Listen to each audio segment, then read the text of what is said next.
Is there really a better time to start writing teenage fiction than when you are a teenager? Hi everyone, welcome back to Penguin Platform. My name is Emily Merrill from the channel at A Little Writer M, and I'm going to be talking to you a little bit today about writing. If it wasn't already obvious from the name of my channel, writing is one of my favourite things in the whole world. Books are another one of my favourite things, and ever since I discovered what a book was when I was really little, and the fact that anybody could have a go at writing a book and it could be on a shelf one day, that has just felt like magic to me. Writing fiction and just writing in general has always felt like this magic. And so I really wanted to chat to you today about being a young author, getting started writing. I know that my experiences as a writer so far have largely been when I was a young person, and I know that a lot of people that watch Penguin Platform are in that age category as well. And so I really just wanted to sit down and have a chat about writing. To give it some context, I have been writing since I was about 13. I've been writing pretty consistently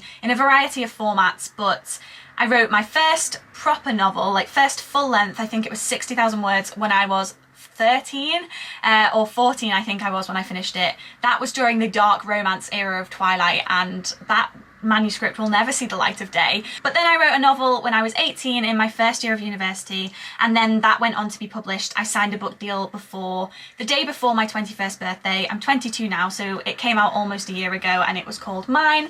Here it is, just in case you wanted to see it. And so a lot of my experiences with writing have been as a young person, and I thought this was a good chance to get cozy and just have a chat about writing, some tips and tricks for getting started, about the kind of challenges that come with being a young author and also the strengths of being a young author. So I've come up with a few tips that I always use myself when I am starting a new project, when I'm tackling a manuscript, but this can be applied to any sort of writing. And so here are my top tips for starting a brand new writing project. Tip number one is to write what you want to read. When I think back at all of the different projects that I've completed, the books that I have written that I am proudest of are the ones that I wrote because I felt like I needed to read that, or that my peers needed to read that, or that not enough people were talking about it and I wanted to be the one to talk about it. Write the book that would be the best comfort to you in that moment, and I think that is always a good rule, to write what you would want to read. So that is definitely my main tip. I think that's always a good starting point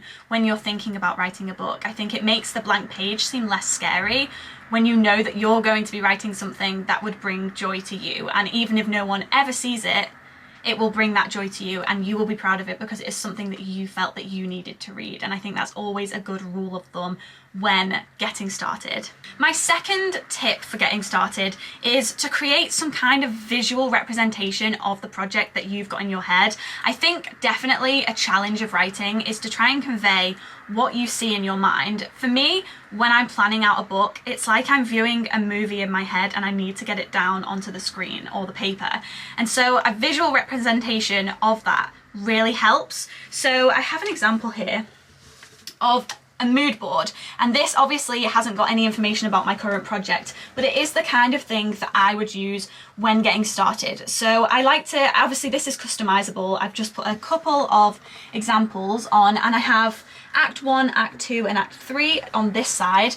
That is always a good way to plan out your book. I don't tend to do massive outlines for my novels.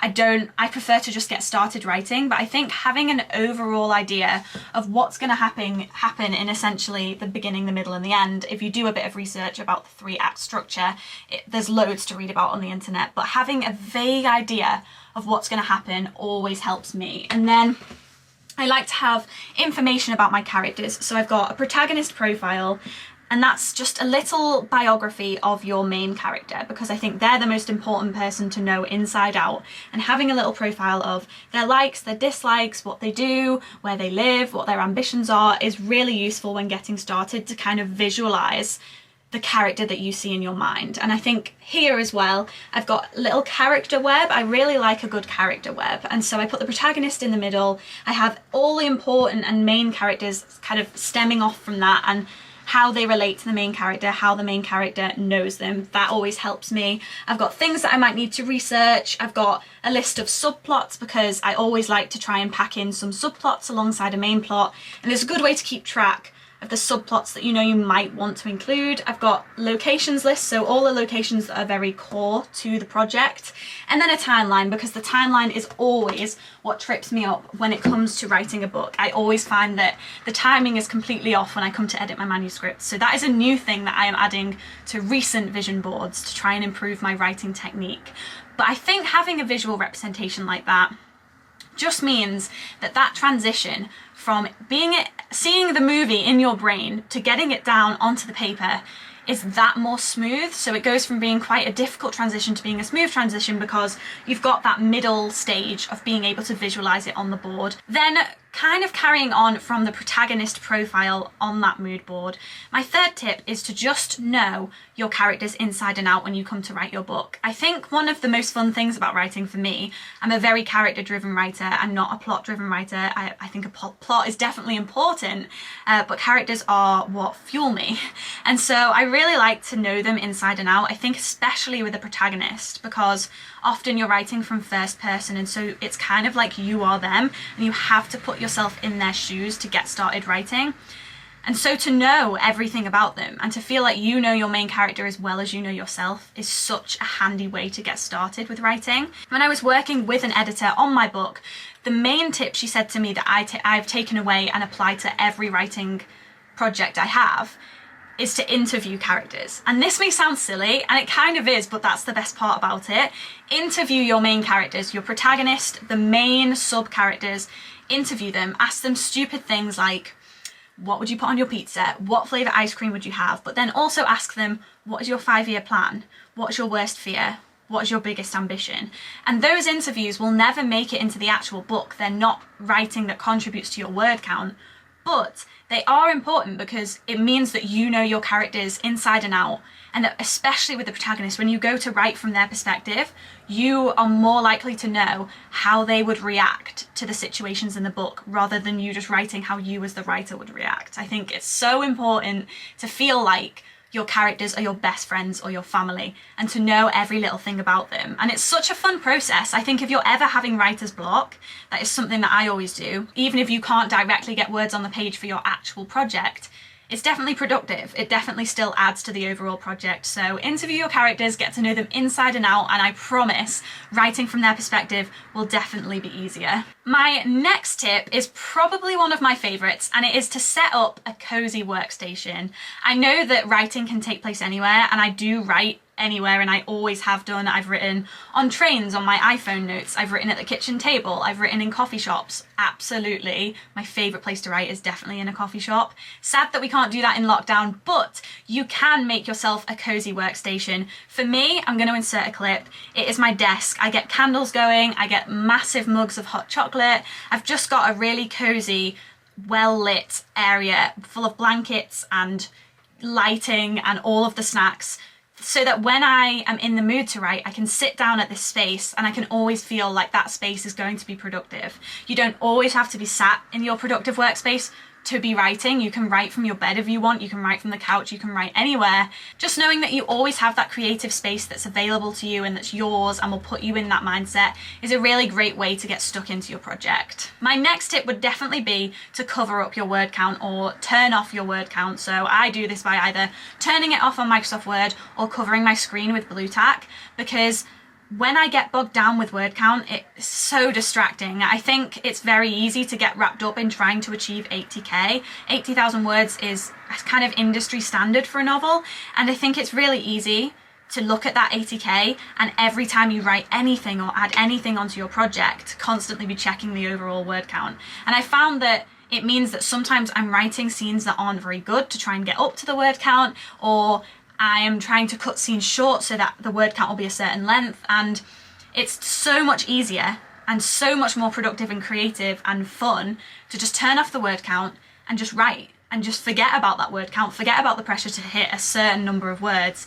and just let yourself write. And my final tip is just to have fun with it. Writing is such an escape for me and it's so cathartic, and every time I write I remember how much I love it. And I think if you let yourself immediately, when writing your first project, when starting out with a new project, to let all of the outside pressures impact your writing experience. I don't think you will produce the content that you're most proud of, and I think it also makes it less fun. I think the saying, dance like nobody is watching, is applicable here in the sense that you need to write like nobody is reading it.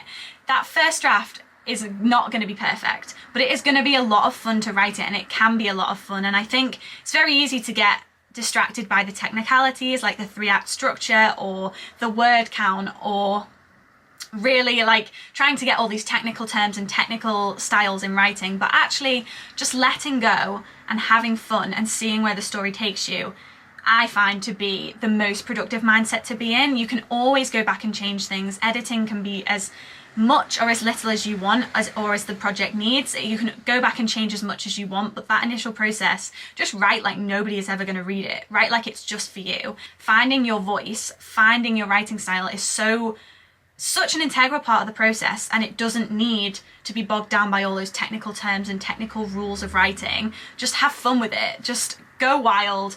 Write the book of your dreams. Write the book that you want to read, to circle back to that original rule.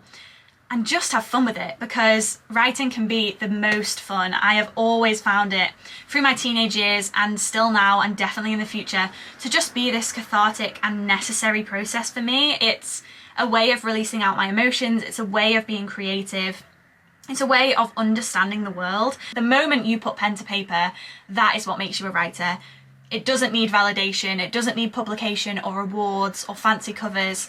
The moment you start writing, you are a writer. I remember when I first started telling people I wanted to be an author and I wanted to write books, that people told me, because I was in my teen years, that I was too young, that I had not enough experience, whether that be life experience for writing the topics that I was writing, or just writing experience in general. And so when it comes to writing experience, how can you gain any writing experience without getting started writing? So you don't need any validation from external sources to be a writer. The moment you start to do it, that's what makes you a writer. And when it comes to life experiences, what I've learned is that really writing teenage fiction, that's what I was writing when I was a teenager, and I know that's what a lot of young people like to write, because it is the stage of life that they're at and the kind of things that they're reading.